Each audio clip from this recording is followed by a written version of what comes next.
so much for joining us today, Linda, as one of our Inside ETFs Incorporating WealthStack Canada speakers. Thank you for taking the time out today to join us.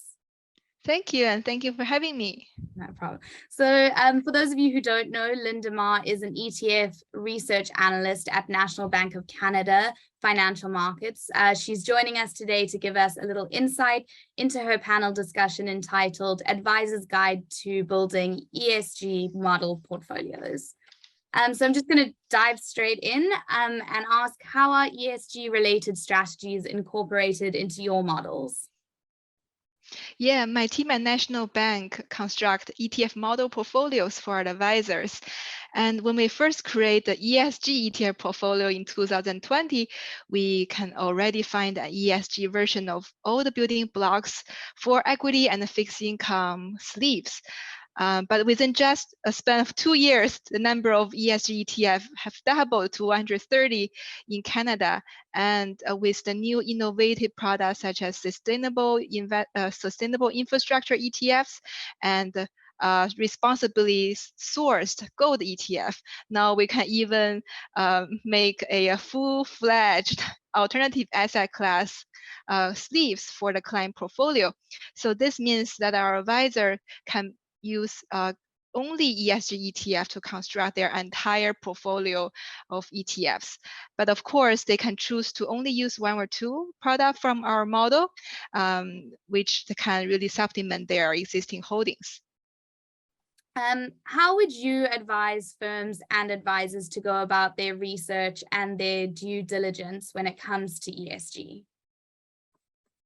Yeah, we encourage our advisors to really understand all aspects of ESG product construction, and that include the stock or bond universe, what basically the universe where the products select the stock from, and excluded industries, and also eligible ESG score criteria. So the best example I can think of on the ESG score is the event that S&P 500 index deleted Tesla this year.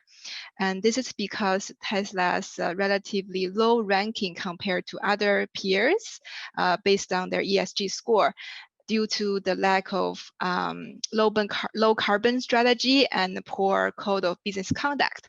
And in addition, we also highly recommend advisors to go beyond understanding the product, but really do some analysis on portfolio holding-based analysis, such as active share, sector bias, geographic allocation, etc. So these, because we think these numbers don't lie and they can really tell seemingly similar products apart. And the next couple of questions I'm just going to ask based on the report that was published by National Bank of Canada in August, entitled Review of the ESG ETF Landscape in Canada. So this report found that an ESG ETF portfolio can differ from the broad market benchmark depending on methodology. Can you explain why this is? Mm-hmm. Yeah, of course. So ESG ETFs can differ from the broad benchmark because their investment objectives is to invest in companies that demonstrate better sustainability practices. So this means for equity ETFs, they could exclude companies that are heavy polluters or some mining companies that violate human rights. And among fixed income ESG ETFs, now a growing number of them actually invest primarily in green bonds. So these bonds are dedicated to finance projects that benefits the environment or climate. And since green bond is just only 2% of the Canadian universe bond benchmark, and the corporations who issue these bonds are highly concentrated in financials and utility industries. So the green bond ETF, as a result, will look quite different and perform quite different from the broad benchmark. And then an additional finding was that the performance of ESG ETFs varied due to sector biases and portfolio concentration. How should advisors navigate these variations to get the best performance for their clients? Great question.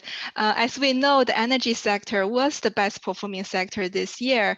And according to our research in our report, we find that most of the ESG ETFs within the Canadian equity category actually had lower energy weight this year. So that makes them most of them underperformers.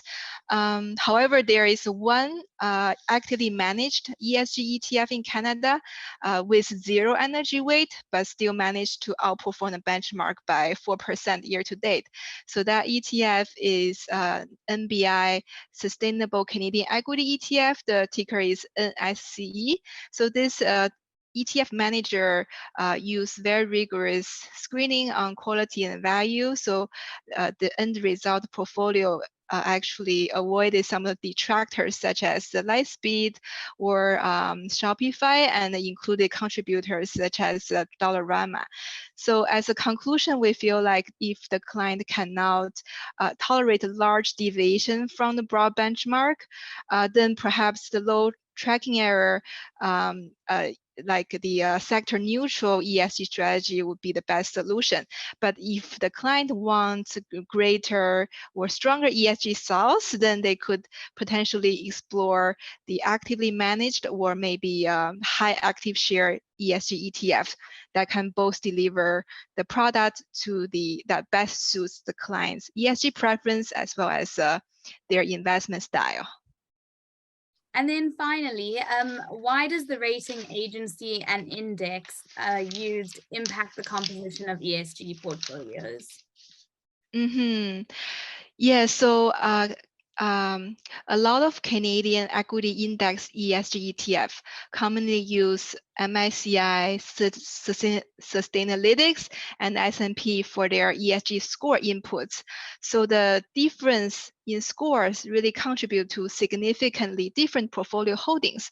And in our report, we find that the holdings are somewhat like about 30 to 50% different among the three agencies' flagship ETFs for the Canadian region. So to illustrate the difference in scores, we in the report we use the Canadian Big Six banks as a case study. So we find actually the Sustainalytics and S&P ESG scores are almost in complete disagreement when it comes to the Big Six. We find that Sustainalytics ranks National Bank the best score and TD the worst, while the S&P ranks TD the best and National Bank the worst. So this is really no fault of any of the agency, and there's no right or wrong way to evaluate these companies, but simply because of the rating agencies' independent data sources and their separate or different measurement and evaluation that cause the difference in scores. So as an advisor, I would advise so as a researcher, I would advise our advisor to really understand the difference between rating agencies, but that's really a high bar. So if you're a client of National Bank, can give us a call, and our report with all 40 pages can help you understand some of that.